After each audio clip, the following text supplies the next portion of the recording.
দিচ্ছ দাও, ভোট মিটে গেলে সে নাকি আবার তৃণমূলে ফিরে যাবে। আমি একটা কথা বলবো বন্ধুরা, ও কথা ভেবে লাভ হবে না। ভাঙট্টু তৈরি হচ্ছে এই দেগঙ্গা থেকে। আজি ভাইয়ের সমর্থনে আপনাদের এই উপস্থিতি এটা বুঝিয়ে দিচ্ছে এবারে আইএসএফ একটা অঘটন ঘটাতে চলেছে। দেগঙ্গা আমাদের চাই, সেই জন্যই শামসুর স্যার নিজে থেকে আমাদেরকে এবং আলোচনার মাধ্যমে এই জায়গাটি মফিদুল হক শাহজি সাহেবের জন্য আমরা আলোচনার ভিত্তিতে তাকে সুযোগ। একটা কথা বলে বেড়াচ্ছে যে তোরা ভোট দিবে দে, কিন্তু ভোট মিটে গেলে মফিদুল হক শাহজি নাকি দল ছেড়ে দিয়ে আবার তৃণমূলে ফিরে যাবে, এই বলে মিথ্যাচার করছে। আমি আপনাকে দায়িত্ব নিয়ে একটা কথা বলি, এই হাতটা নওশাদ সিদ্দিকীর হাতে হাত ধরেনি, এই হাতটা আব্বাস সিদ্দিকীর হাতে হাত দিয়েছে। এতটুকু মাথায় রাখবেন, এটা মাথায় রাখবেন। এটা আমি দায়িত্ব নিয়ে জন্যই বলছি, হাতটা আব্বাস সিদ্দিকীর হাতে হাত দিয়েছে। আব্বাস সিদ্দিকীর হাতে হাত দেওয়ার আগে যথেষ্ট ইনি বিচক্ষণ মানুষ, ইনি সুখের জায়গা ছেড়ে দিয়ে এসে লড়াইয়ের ময়দানে নেমেছে, লড়াই করতে নেমেছে, আদিবাসীর অধিকার ফিরিয়ে দিতে নেমেছে, দলিতের অধিকার ফিরিয়ে দিতে নেমেছে, মুসলমানের অধিকার ফিরিয়ে দিতে নেমেছে, ছাত্র যুবকের অধিকার ফিরিয়ে দিতে নেমেছে। উনি ভালো করে জানেন এই রাস্তাটা গোলাপ ফুলের নয়, এটা গোলাপের কাঁটা আছে। তারপরে এই রাস্তা অতিক্রম করে সুন্দর একটা সকাল উপহার দেবে, যে সকাল এই কলসুরের স্বাস্থ্য কেন্দ্রে উন্নয়ন হবে, যে সকাল চাকরার রায়পুরের স্বাস্থ্য কেন্দ্রে উন্নয়ন হবে, যে সকাল আপনার আমার উন্নয়ন হবে, যেখানে ধর্মীয় বিভাজন থাকবে না, হিংসা থাকবে না, সেই সকাল উপহার দেওয়ার লড়াই নেমেছে। তাই আপনাদের বলবো, যখন আমাদের প্রার্থীর সাথে রাজনৈতিক মত পার্থক্য থাকার পরও যুক্তি তর্কে পেরে উঠতে পারছে না, তার জ্ঞান গরিমা বক্তব্য দিয়ে তার বিগত দিনে বিরোধী দল করলেও তার সম্পর্কে কেউ 1 টাকার দুর্নীতির আগল তুলতে পারছে না, তখন সেই সময়ে অর্থাৎ তাকে তো আর বুমেরাং করানো যাচ্ছে না, তার নামে মিথ্যাচার করানো যাচ্ছে না। সেই সময়ে কি করছে, একটাই ডায়লগ, ভোট দিচ্ছ দাও, ভোট মিটে গেলে সে নাকি আবার তৃণমূলে ফিরে যাবে। আমি একটা কথা বলবো বন্ধুরা, ও কথা ভেবে লাভ হবে না। তাহলে তৃণমূলে ফিরে যাবে গল্প শোনালে, তাহলে আমি যদি বলি আগামী দিনে আইএসএফ বামপন্থীরা সরকার তৈরি করবে, তাহলে অমুক বাবু যেভাবে দুর্নীতি করে রেখেছে, তাহলে তো আইএসএফ বামপন্থীদের সরকারে ঢুকে যাবে। ভাই কি বলছি বুঝতে পারছেন না? যদি আগে থেকেই সব জেনে যান, হ্যাঁ ও সে তো নেবো না, ওরা ভালো জানে। কি বলছি বুঝতে পেরেছেন? তা আপনাদের বলছি, এটা বিভ্রান্ত ছাড়া অন্য কিছু করছে না, এটা জাস্ট বিভ্রান্ত করা হচ্ছে।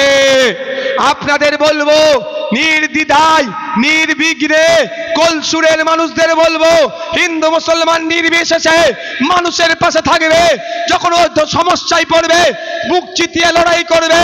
তাই আপনাদের বলবো, কে হিন্দু কে মুসলমান, মফিদুল হক শাহজির কাছে কোনো বড় বিষয় নয়, নওশাদ সিদ্দিকীর কাছে কোনো বড় বিষয় নয়, আব্বাস সিদ্দিকীর কাছে কোনো বড় বিষয় নয়। আব্বাস ভাইজানের বক্তব্য, দলিত অত্যাচার হলে তার পাশে দাঁড়াবো, আদিবাসী অত্যাচারের শিকার হলে তার পাশে দাঁড়াবো, মুসলিম অত্যাচারের শিকার হলে তার পাশে দাঁড়াবো। তার আদর্শে আদর্শিত হয়ে আমি নওশাদ সিদ্দিকী, মফিদুল হক শাহজি ভাই আপনাদের সামনে এসেছে। ভাইজানের মনোনীত প্রার্থী লেফট ফ্রন্টের সহযোগিতায়, লেফট ফ্রন্টের সমর্থনে এখানে দাঁড়িয়েছে। ইভিএম মেশিনের 7 নম্বর বোতাম টিপে খাম চিহ্নে ভোট দিয়ে বিধানসভার মধ্যে পাঠানো আপনাদের কাজ, থাকা না থাকা রাখা আমাদের কাজ, ওটা আপনাদেরকে চিন্তা করতে হবে না, ওটা আপনাদের চিন্তা করতে হবে। আপনাদের কাজ কি? খামে ভোটটা দেওয়া, ইভিএম মেশিনের 7 নম্বরে ভোটটা দেওয়া, আর ওই কাজ আপনাদের চিন্তা করতে হবে না। বাকিটা কিভাবে রাখতে হবে না রাখতে হবে, যদি ভোটাররা ভোট দিয়ে জিতিয়ে বিধায়ক করতে পারি, আর বাকিটা কি ভোটাররা বুঝে নিতে পারবে না? হ্যাঁ জোরে বলেন। তো সেই জায়গায় যেতে লাগবে না। দেখুন একটা কথা বলি, আপাদমস্তক এখন তৃণমূলের নেতা মানে চোর বললেই ছুটে। আপনাদের সামনে বলছি, বলুন আপনারা এনার সম্পর্কে 1 টাকার কেউ দুর্নীতি বলতে পারবে?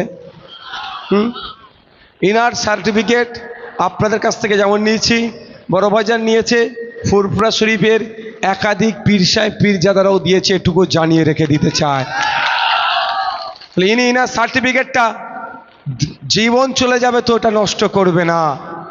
হ্যাঁ, যে পীর সাহেব পীরজাদা রাজনীতির কথা বলে না, এরকমও বলছে, আমি নাম বলতে পারবো না, মানা করেছে, ডেকেছে কোচি এদিকে শোন, শুনছি তোদের দলে ওই আলোচনা চলছে। জি চাচা যান, হ্যাঁ শুনছেন, ঠিকই শুনেছেন। ভাইজানরা ডেকেছে এবং ভাইজান বাড়িতে চলে এসেছে, এসে বলছে এই ভাই শুনছি নাকি তোমাদের সাথে ওনার আলোচনা চলছে। আমি বললাম হ্যাঁ ভাইজান আলোচনা চলছে। হ্যাঁ চাচাজি আলোচনা চলছে।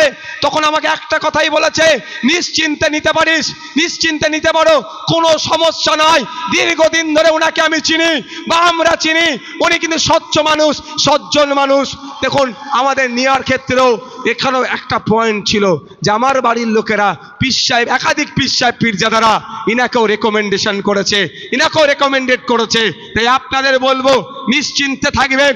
ও হারের আতঙ্কে তৃণমূল কংগ্রেস যা ইচ্ছা তাই করছে, হয়তো এআই ভিডিও আবার কালকে চালিয়ে দিতে পারে, ওতে আতঙ্কিত হবেন না।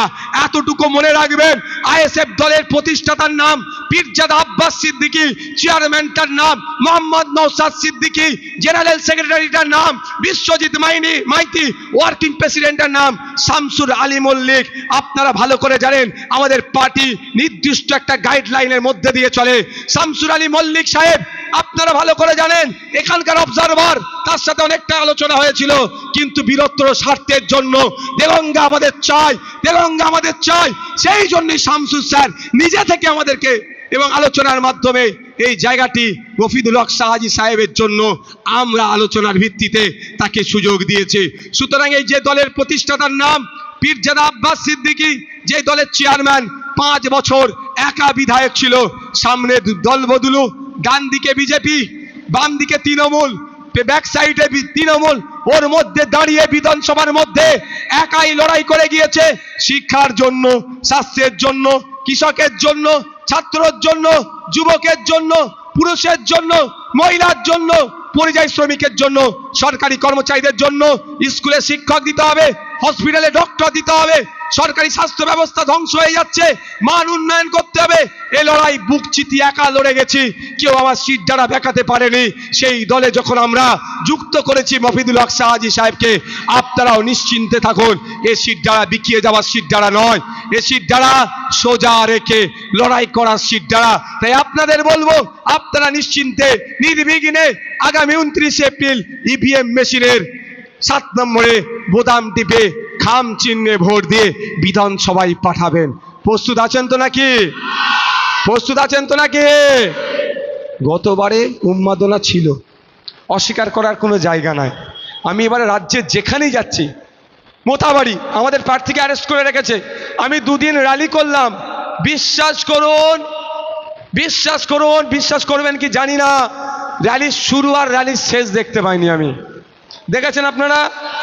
মোথাবাড়ি যেখানে আমার প্রার্থীকে গ্রেফতার করে রেখেছে, তৃণমূল হেরে যাবে এই আতঙ্কে, কিন্তু ওখানে হাজারো হাজারো ওই মৌলানা শাহজাহান আলী কাদেরী আল আশরাফি সাহেব রাস্তায় নেমেছে। একা মৌলানাকে জেলে রাখলে লাখো মানুষ রাস্তায় নেবে, যেটুকু মাথায় রাখবেন। মাল্লা সুজাপুরে আমাদের প্রার্থী মাস্টার কালিমুল্লাহ সাহেবের সমর্থনে র্যালিতে যেমন লোক, আজ জনসভার ভিডিও তো আপনারা দেখেছেন। তা শুধু নয়, বামেদের প্রোগ্রাম ইংলিশ বাজারে করলাম, সেখানে লোক।